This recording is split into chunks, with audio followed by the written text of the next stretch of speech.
شنو هاي الناس؟ اقول لك وين رايحين؟ والمن هاي الكراتين كل كرتون ايش كبره؟ وين مودينهن؟ شنو بيهن؟ هذا ابو عباس جاي من الحج، فالناس جاي تودي له هدايا مناسبة جيته بالسلامة.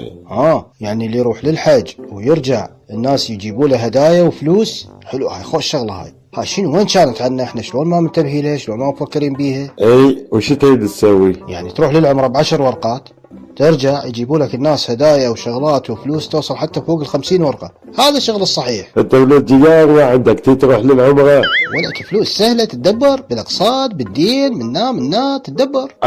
عشت ايدك والله خوش فكرة هاي. شوف انا راح اروح، بس انت هنا اريدك تسوي لي حملة دعائية كلش كبيرة، كون ما يظل واحد بالمنطقة ما يدري بيها انا رحت، فهمتني لو لا؟ اريد كل الناس يعرفون بالموضوع. ما لك علاقة، الطشة خليها يمي، ودعتك حتى ترويج اسوي لك.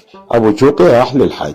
ابو حمزة شو ما راح يصابك ابو شوقي للحج؟ ايش حاجة؟ مو ابو شوقي ما راح للحج، خلاني ادير باله على بيته، خاف يحتاجون مسواق يحتاجون شي.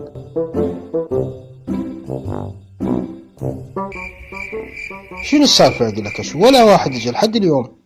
لا حد جاني، لا حد حمد لي السلامة، لا حد جاب لي هدية. شو القضية؟ والله حالي من حالك، يعني هسه هاي قاعد يمك الله وكيلك، بس الذبان يفتر علينا. ام حمزة وين غراض البيت؟ وين الثلاجة؟ وين التلفزيون؟ ابو حمزة هاي وندك ودوه لابو شوقي، قالوا هاي بمناسبة رجوعه من الحج، صاحب ابونا ويستاهل.